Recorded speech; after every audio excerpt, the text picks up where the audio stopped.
Good morning, everyone. I was preparing for the biggest show of my life. I broke my neck in an auto accident. That was in 2017, and I had already found yin yoga. You said you're from Miami. From Miami. Same 3 seasons, hot, hotter, and wet. So I teach bodybuilding, how to shape the body. Okay, You can see nice. the Russians in Miami, you can see the party, you can see the cocaine, you can see everything.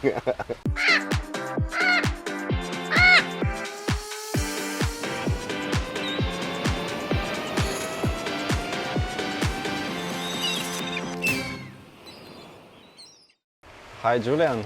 So happy we can do it finally. How are you?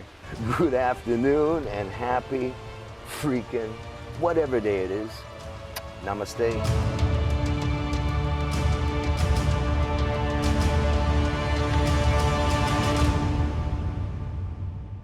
Good morning. I'm well, thank you. And yourself? I'm great, thank you. So I know you from my store as my customer, and then you became my friend. You inspire me a lot, and I hope today, after the interview, you will inspire more people. I cannot stop myself saying that. Good morning, everyone. Happy freaking Sunday. Where did you get it? Where did you get this? I started out teaching yoga, and I started out making content with this. And I wanted to be different than just any other yoga instructor, because I'm not just a yoga instructor, I'm a competitive bodybuilder as well. And I found yoga through competitive bodybuilding, through an accident actually. And I was always doing this whenever somebody would take my picture when I was walking. I would just go into a front double bicep. And then when I started to study and then teach yoga, I noticed instead of doing a yoga pose, when I was on the mat, I would do this. And everybody started to like it because it's different. This is not yoga pose. I would be in the yoga pose with my legs. I would do like this. And it slowly evolved into good morning, happy freaking Monday, happy freaking Tuesday. But I was making so much content, so many days, and I would forget what day it was. And so I would stutter saying, good morning, happy, or if I needed to put content out on a Monday that was made on a Thursday, then I cannot put happy freaking Thursday when it's a Monday. So then the evolution of this was good morning and happy freaking whatever day it is. Yeah, because whatever day it is. I see it now. Lately, and now I don't see it that much as before. By the way, I was scrolling your Instagram now. It's a long intro. And so the problem is, for a long format, something for YouTube, it's perfect. But when you're making a story that needs to be 15 seconds, it's the first 7 seconds of your story. It's just your opening. Okay. So I love it, but now I'm using the Namaste, Namago, because it's time to yoga. I'm using this instead. All right, okay, cool.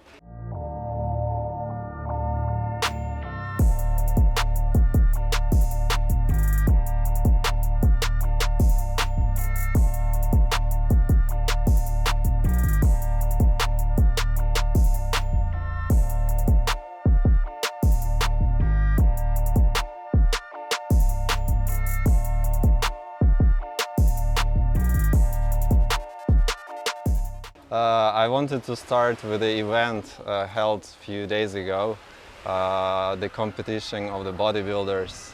It was organized by the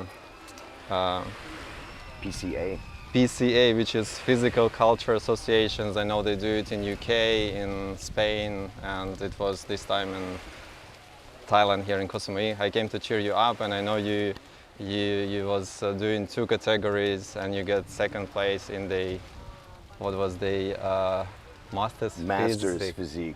Physique, right? Yeah. And then I see you saying, coming back at the age of 43 after breaking the neck.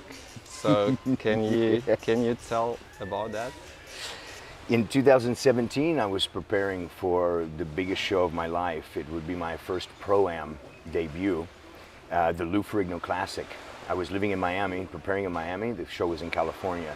And 6 weeks out from competition, I broke my neck in an auto accident. I broke my cervical spine in 7 locations. I was paralyzed on my left side. I was in an immobilizer with traction for 8 weeks, facing emergency surgery. It ended my bodybuilding career, if you will, and the neurosurgeons and the orthopedic surgeon, all of which I denied access to my body, they all said I would never be the same. I would never do overhead presses. I would never compete. I would never do any of this stuff again. That was in 2017, and I had already found Yin Yoga, and I used that modality to heal myself without surgery. And I healed so fast with this practice, 16 weeks, 80% of the disc tissue had redistributed, and all 4 of the best doctors in the United States for this discipline said it would take up to 2 years. I would hope to be 70% better. In 16 weeks, 80% of the disc tissue had redistributed according to a follow-up MRI. And I thought, well, this is so amazing, this practice, and it's so healing. I thought, maybe I should teach this to other people, because I know that other people are looking for ways to heal without surgery and heal the body. That's what led me into Yin. And now here we are, fast forward over 6 years later, and I'm stepping on stage 6 years older, with a lot less experience, coming back at 43 at a time when many people are hanging up their career. Right. And I'm starting over. This is just a dream come true. Right, right. Congratulations. That was like a pleasure to see you on the stage. Yeah, that's cool. So how did you get to Yin Yoga at the first place? How did you, why you thought to start with Yin? Why you thought Yin will help you? Because after the accident, I couldn't train. I couldn't compete, I couldn't do anything. And magically, you know, the universe puts this stuff in our awareness, in our field of awareness. I had found Yin a few months before the accident, and I wasn't taking it serious, but I started to practice and I really started to like it. I enjoyed the healing properties, I enjoyed the release. I was a big, pent-up, bound-up, aggressive bodybuilder that didn't stretch. I was one of the smart bodybuilders, 5 minutes before and 10 minutes after. That was my stretching program. Most people don't stretch at all, so the smart ones, that's what we do. Wow, wow, wow, that's interesting. And so you're from US, right? You said you're from Miami. I'm from Miami.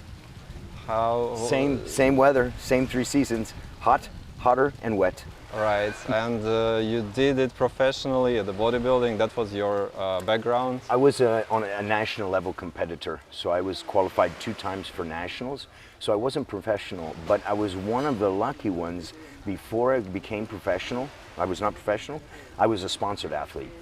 So big supplement companies sponsored me. They were sending me to the large shows, to the Arnold Classic, to the Mr. Olympia.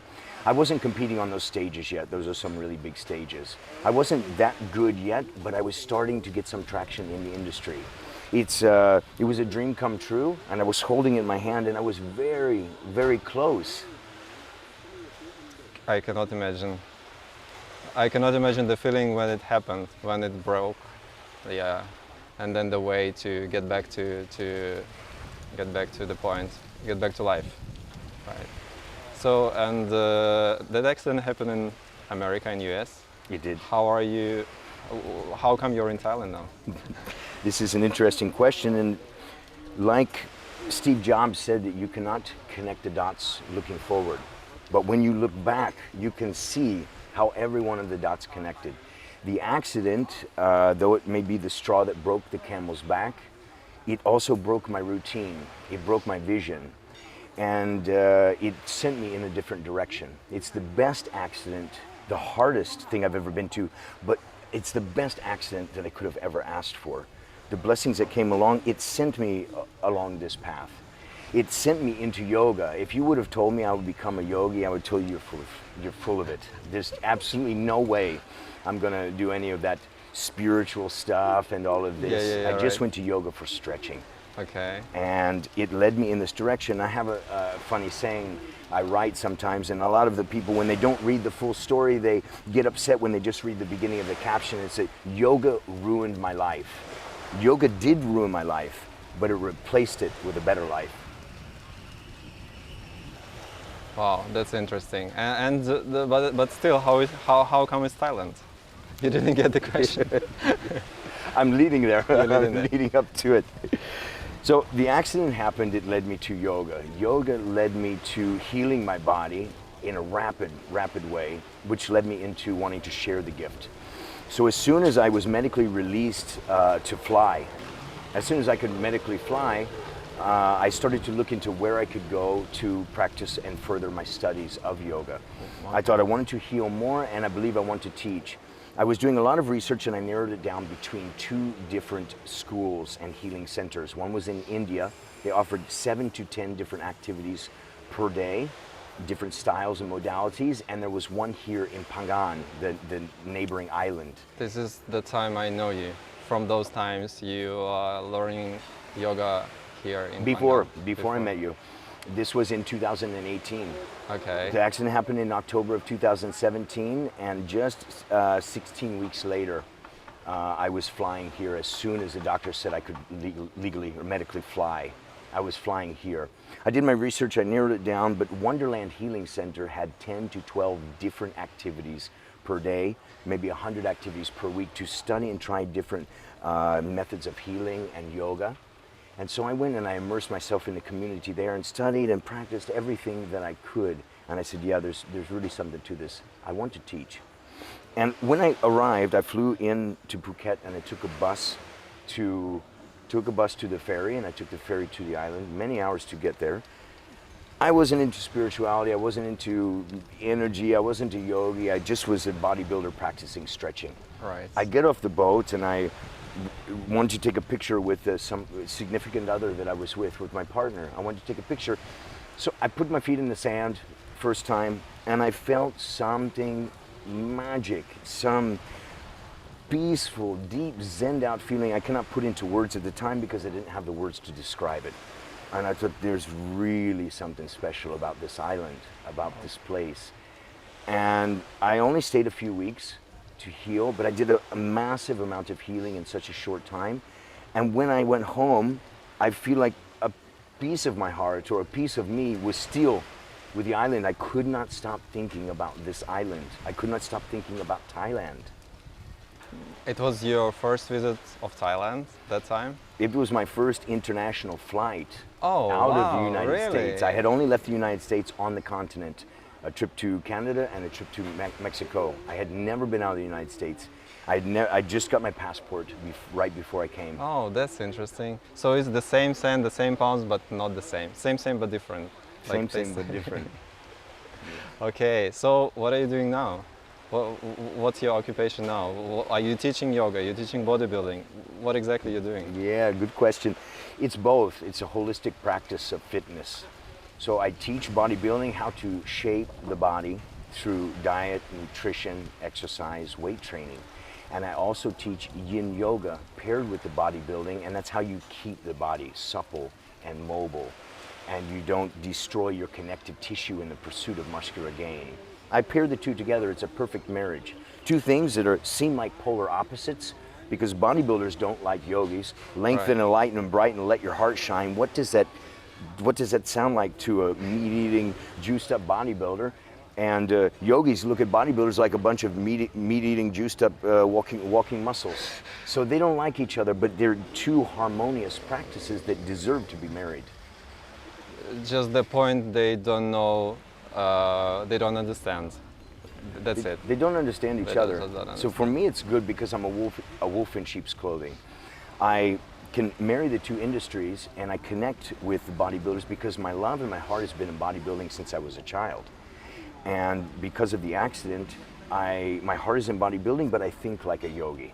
The difference between me and other yogis is I don't talk about all of this spiritual stuff that the normal people cannot connect with.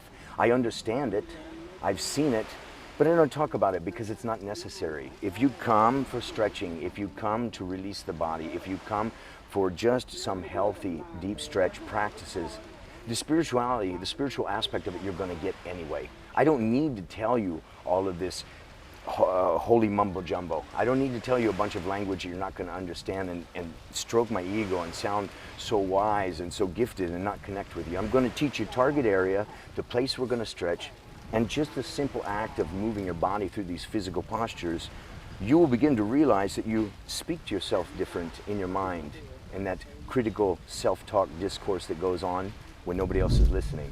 You begin to change the way you speak to yourself, and that, in your internal world, begins to change how you speak to others. And when you change how you speak to yourself and you change how you speak to others, your life just changes. in such a positive and a beneficial way. I don't need to explain any of that because just a simple act of stretching.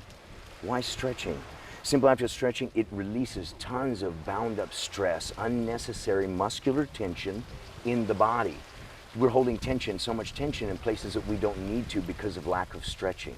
And movement is medicine, so we go and we pound the weights and we lift and we try to make our muscles so much stronger. And in the joint sites and the connective tissue in the spine, we're holding a bunch of bound up energy that needs to be released. When the body is relaxed, the mind is relaxed. When the mind is relaxed, we're at peace. When we're at peace, we talk nicer, right? All right. So people, they don't really looking for something mental or spiritual coming to you, and then they eventually get it.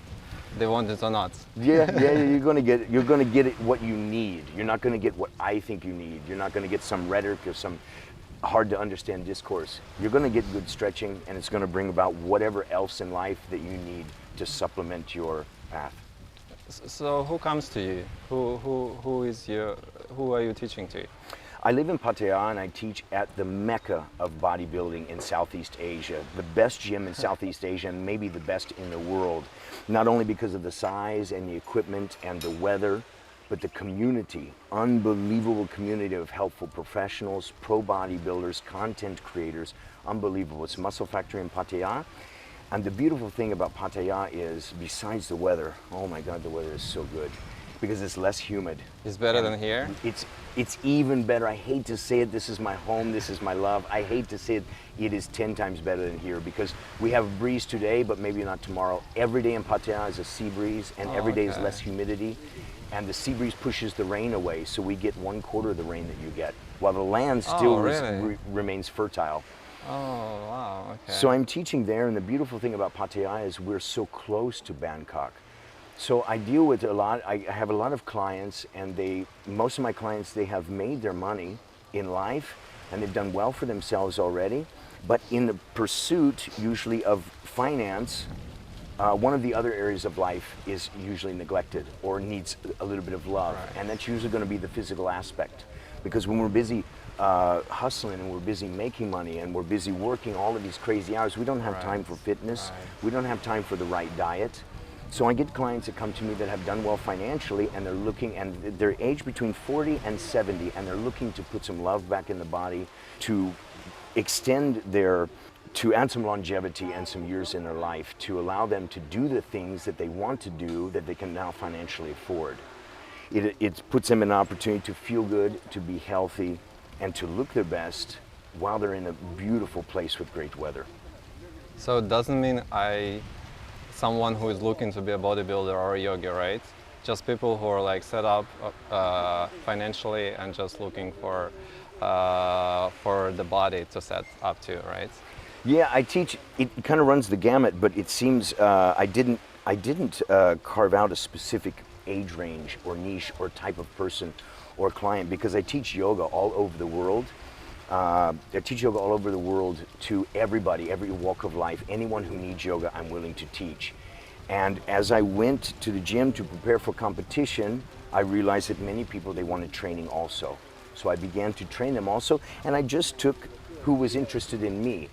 And it seems like in the beginning, a lot of bodybuilders, everybody knows they need stretching, but they don't make the time. They don't want. But the people who were thinking about the stretching and they were thinking about the benefits is somebody that's a little bit wiser and a little bit more mature. Okay.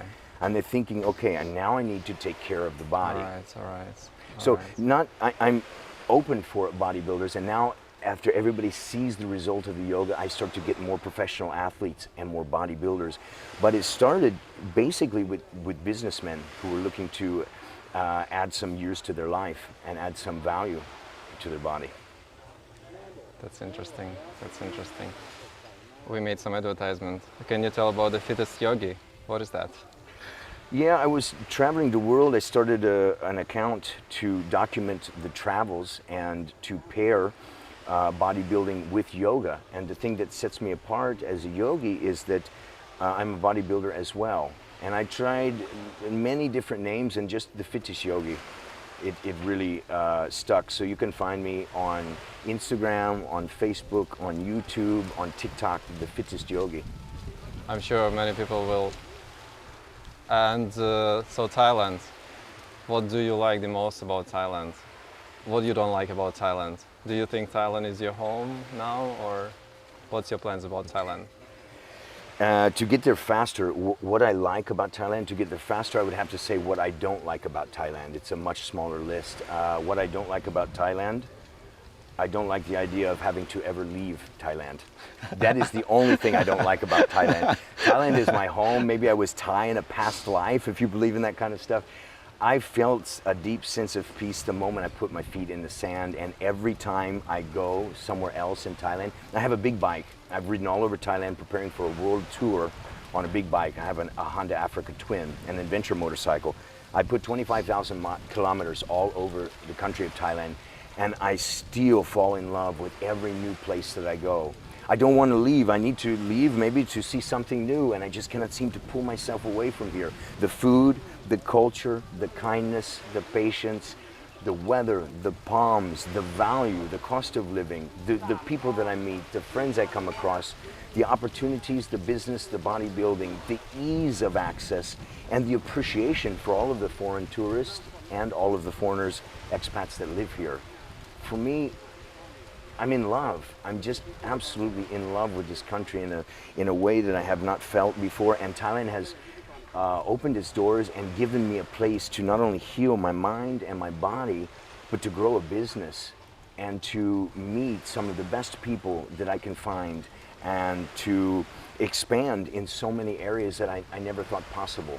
I feel like this, for the last 3 years, I've been living here now 3 years, and for the last 3 years I feel like it's like a playground for an adult in such a good way. Right, I called Samui the playground for myself. This is what I feel when I'm a kid. You know, Yes. you're just safe. This is all free and safe, and just like feel so comfortable here. It is heaven. It is the playground. It is. I wake up with a big smile on my face every day. I can't wait to get out of bed and do something interesting. It is play. It is just play. There is no stress. There is no stress. And you can make it here the same as you can make it anywhere. There's an overabundance of opportunities for somebody that's a go-getter and somebody that's looking to do something positive with their life and give something back. All right. I'm really thank you for your time. And I continue inspiring people. You're doing a great job. That's the main thing you're doing. So thank you so much. Thank you, my brother. Thank you so much. Good afternoon and happy freaking whatever day it is. Namaste. Nama go, because it's time to yoga. All right. Thanks. Thank you, my brother.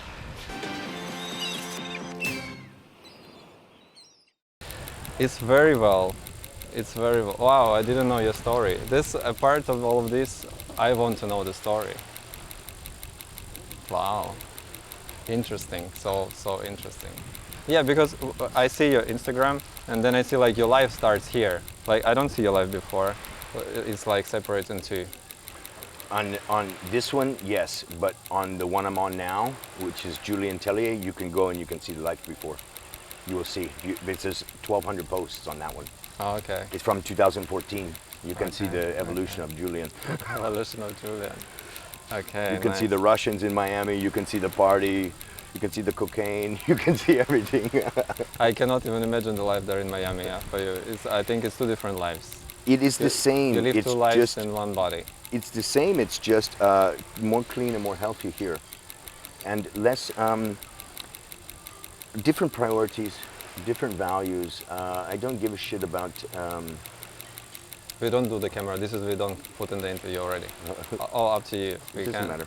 Yeah, you can take some outtakes.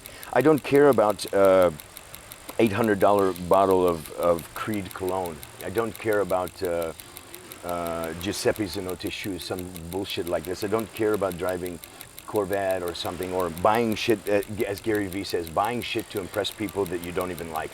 You know, not that it was ever in my mind, but when you said it, I'm like, that's interesting. I think that's how all of us were living in Miami, right? Yes, it's like, who has the biggest belt buckle? You know, it's a fucking metal piece of shit belt buckle, and it costs $1,000. You know? Yeah. This is a trend. This is completely normal in Miami. It's somebody. I was working in the bar business, and I was making doctor money. I was making crazy money in the bar business, doctor money. in the bar business. I'm really good world-class bartender working 4 best nightclubs. But there was a lot of no sleep and a lot of partying and a lot of crazy stuff that involved. So I could spend money like that, but most people, they're working in the bar business or doing something all these hours and they have not so much money in the bank, but sometimes they have more money in their outfit than they do in the bank. This is a super Russian Ukrainian style. It's Miami style, but Miami has a lot of Eastern Europeans. You will have 100 baht in your pocket, but you're gonna have the latest iPhone. Yeah, exactly. And iPhone not for business either, just for scrolling.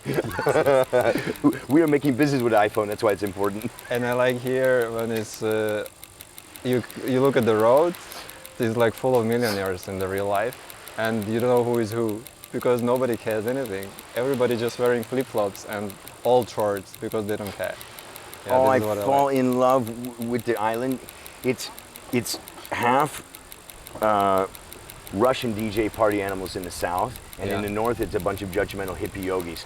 But one thing I fall in love with in between the yin and the yang, in between the polarities, I fall in love with the island because regardless of what you're into, sex, drugs, and house music in the south, or judgmental, vegan, plant-eating people in the north, no matter what you're into, one thing I did notice was that different from Miami, it doesn't matter what you drive. It doesn't matter if you have an old beat-up scooter.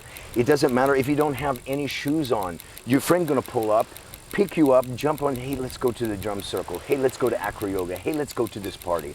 You walk up on the beach to a party that you took a boat to get to in the middle of nowhere. There's no entrance fee, no shoes on. You're in board shorts, been up for 2 days, or you just come fresh, it doesn't matter. Nobody gives a shit what you do, what you drive, where you're from, how much money you have in the bank. Nobody cares. They care how you speak to them. Usually they care if you smell good. meaning not cologne if you just showered. But that's it. Nobody gives a shit. They get into the point even you don't really have to say good, talk good. You just like, they already come into the emotional sometimes. I don't know how they find the balance between the drugs and the yogi. That's why they have north and south. When you get too messed up in the south, you go to the north and heal. Yeah. That's like. They say that I have friends that live there half a year and half a year in Ibiza, and they're a little bit older and I'll wiser. just stop and I see if we record everything. Yes. Still recording? It's still recording.